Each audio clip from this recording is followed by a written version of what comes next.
Hello everyone, आपका हमारे YouTube channel study 2.0 पर बहुत बहुत स्वागत है। आज के इस वीडियो सेशन में हम क्लास 7 की हिंदी का चैप्टर नंबर 8 जिसका नाम है रहीम के दोहे, इस चैप्टर को पढ़ेंगे और जितने भी दोहे हैं उनका अर्थ भी समझेंगे और जो भी छोटे छोटे शब्द आए हैं जिसका मतलब आपको जानना चाहिए उन सबके अर्थ भी आपको बताए जाएंगे। तो चलिए शुरू करते हैं। सबसे पहला जो दोहा है रहीम का वही है कि कही रहीम संपत्ति सगे बनत बहुत बहुरीत, विपत्ति कसौटी जे कसे तेई साचे मीत, है ना। कही का मतलब जो होता है वो होता है कहना, संपत्ति का मतलब होता है धन, सगे का मतलब होता है रिश्तेदार, मित्र, बनत का मतलब होता है बनना और बहुरीत का मतलब होता है कई प्रकार के। ठीक, विपत्ति का मतलब होता है संकट, कसौटी का मतलब होता है परखना और तेई का मतलब होता है वही और साचे का जो मतलब होता है सच्चा और मीत का मतलब होता है मित्र। तो इस दोहे में इतने सारे शब्द हैं। अब इसका अर्थ जान लेते हैं। इसका जो अर्थ है वो ये है कि रहीम कहते हैं कि जब हमारे पास धन दौलत होता है, यानी कि जब हमारे पास सब चीज़ें भरी रहती है धन दौलत, तो हमारे बहुत सारे मित्र और सगे संबंधी बन जाते हैं। लेकिन जब हमारा विपत्ति का समय यानी कि संकट का समय आता है तब वही लोग जो हमारे मित्र बने होते हैं वो परखे जाते हैं। कैसे परखे जाते हैं? जब विपत्ति का समय आता है तो जो व्यक्ति हमारा साथ देता है, सहयोग करता है, हमारी सहायता करता है, वही हमारा साचे मित्र यानी कि सच्चा मित्र होता है। तो इस दोहे का ये अर्थ हो गया। ठीक है, इसके बाद जाल परे जल जात बही तजी मिनन को मोह, रहीमन मछरी नीर को तो न छाड़ती चो। इसका मतलब है कि परे का मतलब होता है, देखिए यहाँ पे परे जो है ना शब्द, इसका मतलब होता है पढ़ने पर। जात बही का मतलब होता है बाहर निकल जाना, ठीक है, निकलना। और तजी का मतलब होता है त्यागना, मीनन का मतलब होता है मछली और मोह का मतलब होता है लगाव, ठीक है। और मछली का मतलब भी मछली होता है, नीर का अर्थ होता है पानी और छोह का मतलब होता है मोह, तऊ का मतलब होता है तब भी और छाड़ती का मतलब होता है छोड़ती। तो इतने सारे शब्द यहाँ पे हमें मिल गए। तो अब पढ़ते हैं इसका अर्थ।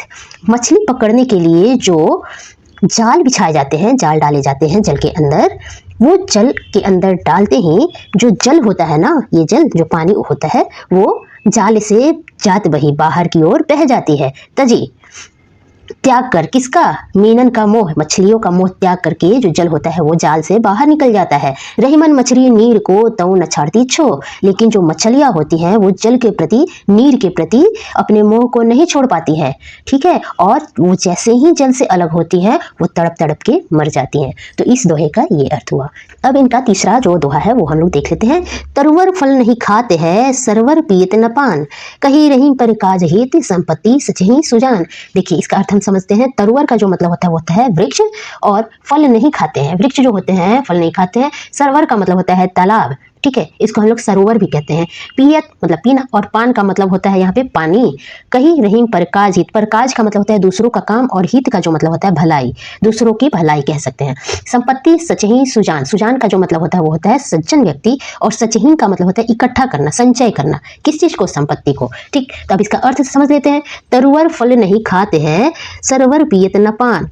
तरुवर जो होते हैं वृक्ष, जिस प्रकार वृक्ष हैं वो स्वयं फल नहीं खाते हैं और जो तालाब होते हैं वे स्वयं पानी भी नहीं पीते हैं। कहीं रहीम परकाज हित, उसी संपत्ति सच ही सुजान, उसी प्रकार जो सज्जन व्यक्ति होता है, सुजान व्यक्ति जो होते हैं मतलब अच्छे व्यक्ति जो होते हैं वो कभी भी धन का संचय अपने हित के लिए नहीं करते हैं, वो करते हैं परकाज हित के लिए, यानी कि दूसरों की भलाई के लिए वो धन का संचय, धन को इकट्ठा करते हैं। ठीक है, तो ये इसका अर्थ हो गया। अब इनका हम चौथा दोहा देखते हैं क्या दिया गया है।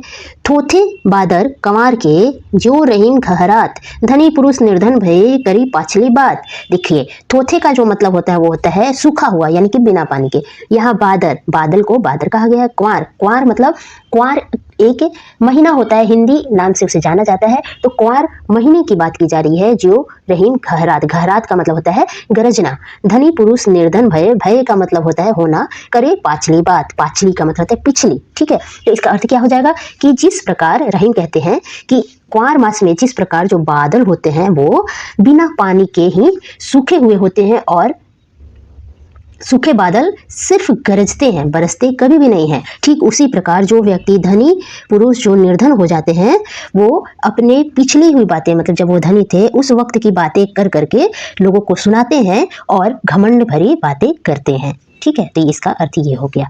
इसके बाद है फिर धरती की सी रीत है शीत घाम औ में, जैसी परेसो सही रहे त्यो रहीम यह दे। ठीक है, यहाँ पे रहीम कहते हैं। सबसे पहले इसका मीनिंग जान लेते हैं। शीत का जो मतलब होता है वो होता है सर्दी और घाम का अर्थ यहाँ पे हो जाएगा गर्मी से। ठीक है, ऐसे घाम का मतलब होता है धूप, लेकिन इस दोहे में यहाँ पे घाम का मतलब गर्मी। मेह का मतलब होता है बारिश। तो धरती की सी रीत है, रहीम कहते हैं शरीर का जो झेलने की तरीका होता है, रीत जो होता है, वो बिल्कुल धरती की तरह होनी चाहिए। कैसी? जैसे परिसो सही रहे त्यों रहेम या देह। तो रहीम कहते हैं जिस प्रकार धरती जो है वो शीत यानी कि सर्दी, गर्मी और बरसात इन सभी विपरीत परिस्थितियों को सहन कर लेती है, उसी प्रकार जो हमारा यह देह, देह का मतलब होता है शरीर, तो हमारा यह जो शरीर है उसको भी वैसा ही होना चाहिए और जैसी भी जीवन में परिस्थिति हो, चाहे अच्छी हो चाहे बुरी हो, उन सभी को वो सहन कर सके। तो मनुष्य का जो शरीर है वो उसी प्रकार का होना चाहिए। तो यहाँ पे ये खत्म हो गया। इसके बाद प्रश्न अभ्यास है जो अगले वीडियो सेशन में हम पढ़ेंगे। अच्छी लगी है तो लाइक कीजिए, शेयर कीजिए और कुछ पूछना है तो कमेंट कर लीजिए।